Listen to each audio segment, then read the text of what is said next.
Oi, turma do Pais Brilhantes, Professores Fascinantes, Augusto Cury.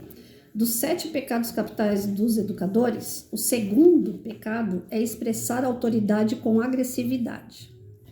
Patrícia já foi reprovada logo de início. Lembra que eu falei que eu sou autoritária? E lógico que quando você tem autoridade, você é brando, manso, né? Mas quando você é autoritário, no tom de voz, você acaba sendo agressivo. Não com palavrões, com palavras promíscuas, nada disso. Mas o tom de voz sai aquele som mais impulsivo, né? Mais bravo. Se for nesse sentido, já fui reprovada, já cometi mais de 32 anos esse pecado. Mas vamos lá, vamos ler. Certo dia, descontente com a reação agressiva do pai, um filho levantou a voz para ele. O pai sentiu-se desafiado e o espancou. Tá errado. Disse-lhe que nunca deveria falar com ele daquele modo. Aos gritos, afirmou que quem mandava naquela casa era ele, que era ele que o sustentava. O pai impôs sua autoridade com violência. Ganhou o temor do filho, mas perdeu para sempre o seu amor. Muitos pais agridem e criticam um ao outro na frente dos filhos. Quando estivermos ansiosos e sem condições de conversar, a melhor coisa é sair de cena. Vá para o quarto e faça outra coisa, até conseguir abrir a janela da memória e tratar com inteligência os assuntos polêmicos. Todavia, não há casais perfeitos. Todos cometemos excessos na frente dos filhos, todos ficamos estressados. A pessoa mais calma tem seus momentos de ansiedade e irracionalidade. Portanto, embora desejável, não é possível evitar todos os atritos na frente dos filhos. O importante é o destino que damos aos nossos erros. O mesmo princípio serve para os professores.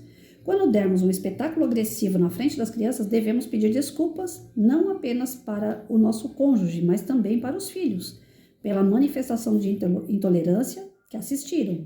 Se temos coragem para errar, devemos ter coragem para refazer nosso erro. Uma pessoa autoritária nem sempre é bruta e agressiva. Às vezes, sua violência está disfarçada numa delicada imutabilidade e teimosia. Ninguém muda sua opinião. Se insistirmos em manter nossa autoridade a qualquer custo, estaremos cometendo um pecado capital na educação dos nossos filhos. Nosso autoritarismo controlará a inteligência deles. Nossos filhos poderão reproduzir nossas reações no futuro.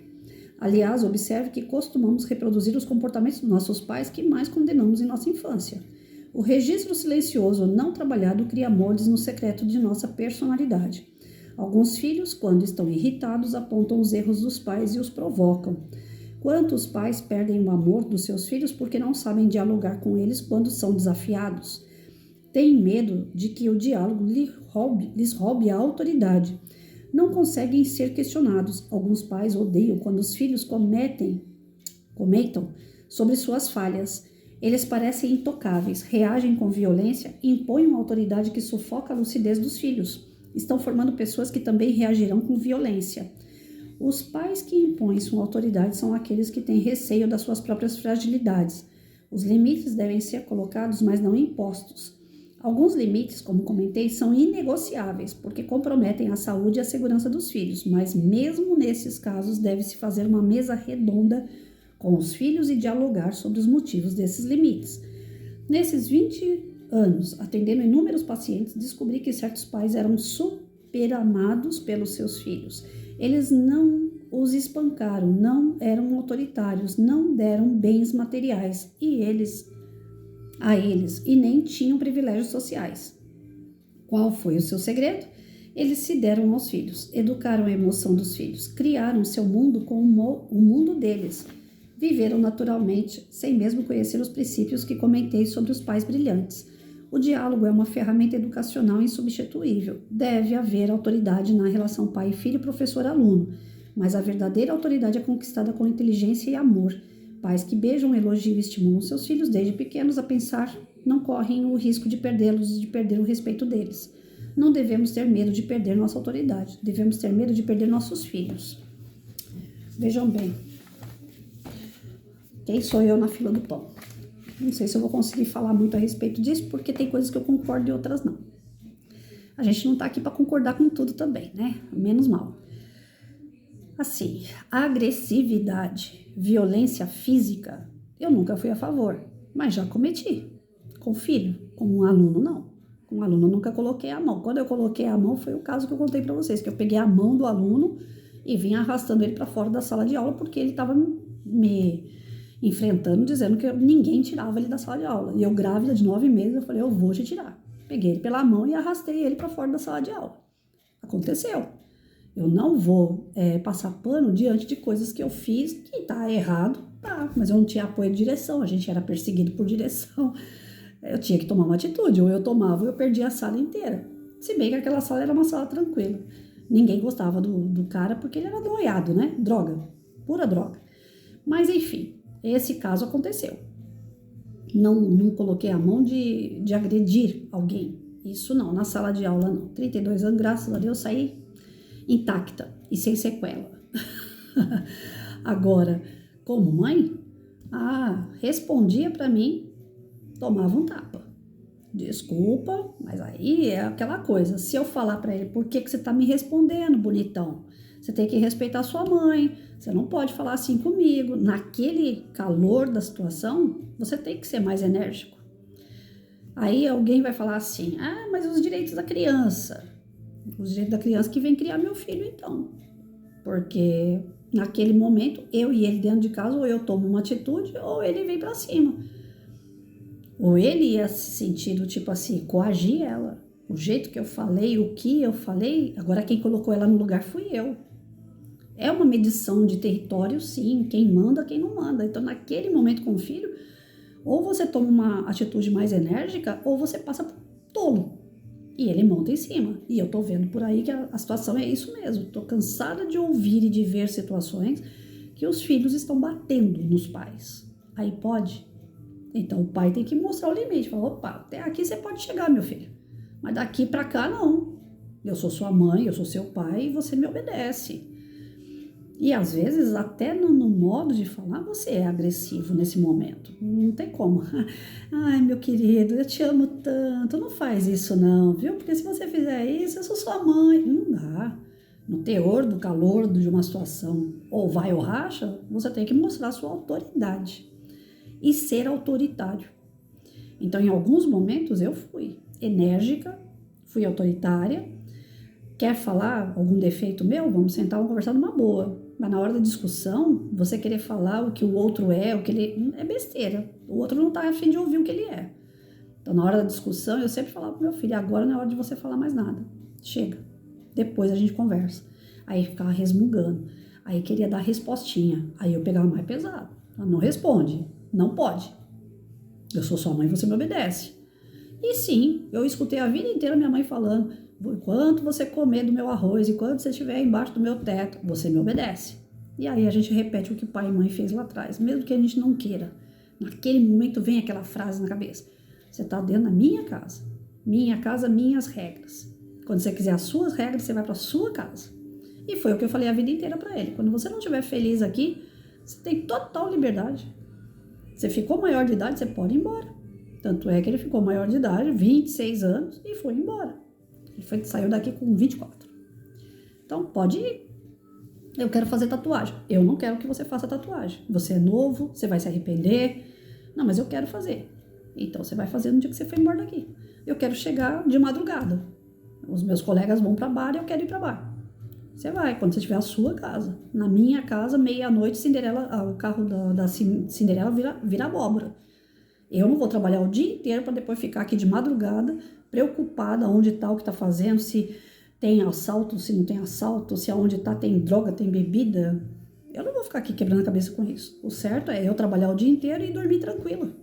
Então, no dia que você quiser sair e ficar fora de casa, quando você tiver a sua casa. Então, eu sempre coloquei isso. E aí eu sou a bruxa má. Não estou falando que eu não posso ser seguida de jeito nenhum, porque hoje meu filho nem fala comigo. Então, eu perdi meu filho. Ou ele entende o que eu entendi dos meus pais, que isso era para o meu melhor, ou então ele fica vivendo a vida dele do jeito que ele bem entende. Ele queria tanta liberdade que hoje ele trabalha em 3 serviços, paga aluguel, comida, água, não tem uma vida boa, como ele tinha comigo, materialmente falando, e a liberdade que ele queria, a que preço? Largou uma faculdade, deixou de ser médico para ser carregador de saco de ração, para ser enfermeiro. para ser explorado por onde passa, porque não tem um diploma. Então, assim, algumas escolhas que os filhos fazem, parte da culpa é nossa, tá? Eu fui rígida, fui dura. Beleza, Patrícia, foi inflexível, você não dava brecha. Não, não dava. Eu ia na sala de aula assistir a aula dele, eu via se ele estava assistindo a aula também, se ele estava fazendo a aula dele, se ele não estava conversando. Eu ia na quadra colocar os noia para correr.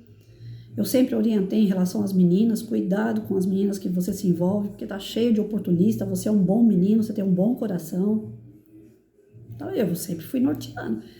Mas dizer que no momento de estresse você não consegue ter uma autoridade com agressividade é quase que impossível. Tá? Eu não conheço ninguém, inclusive as professoras mais boazinhas com quem eu lidei, no momento de estresse o tom de voz sai alto, você nunca escuta a voz daquela pessoa, o tom de voz sai alto, sai rígido, duro, fala algumas coisas que são... Eu ainda tentei sempre me controlar no que falar. Agora, como falar, não. Como falar eu, que sou eu e acabou. Eu até estico o corpo assim, né? Eu sou eu e acabou. Mas o que falar eu tinha medo. Porque eu falava, dependendo, a gente às vezes confunde, que nem a gente falou ontem. Às vezes a gente coloca lá alguma palavrinha que não tem nada a ver com o contexto, pelo nervosismo. Então o professor tem que se vigiar para não sair falando também qualquer coisa. É falar o que é pertinente ao momento.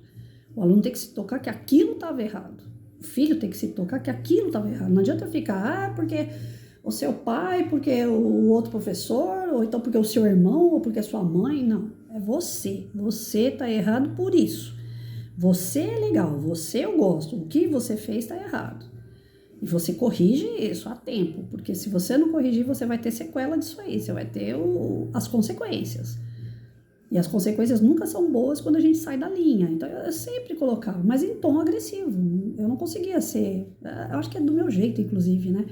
Eu não sou delicada. Enquanto a mulherada ficava colocando fitinha no cabelo, combinando cinto com sapato, eu sempre fui tênis Nike, cano alto, bermuda, calça, camisetão. Eu sou mulher, mas eu sempre fui grossa. Então, eu acho que vai de mim isso aí. Eu não posso falar que eu posso ser seguida. Mas o que ele passa pra gente é que tudo aquilo que a gente faz, o filho acaba fazendo depois. E parte do que eu sinto hoje em relação ao que aconteceu com meu filho, sou eu, né? Eu fiz por merecer. Mas os meus pais, em contrapartida, também fizeram comigo. E eu obedecia, respeitava, até o último dia. Se eu tive 3 discussões com a minha mãe durante a vida inteira, foi muito. Porque eram tópicos assim que eu não posso não é nem conveniente falar aqui. Até porque a minha mãe já não tá mais viva para eu ficar falando dela. Mas são três situações gravíssimas que eu respondi para minha mãe. Mas de responder porque ela me bateu, me responder porque ela não deixou eu ir no lugar onde eu gostaria de ir, não. Eu respeitava, pode, não pode, ué. Lá dentro eu ficava doida, né? Pô, eu quero fazer, minha mãe não deixa. Mas é a ordem da minha mãe. Eu lembro que quando eu conheci meu marido, a gente se conheceu em Caraguá. E no final de semana que eu conheci ele, eu falei pra ele, no domingo eu tô indo embora.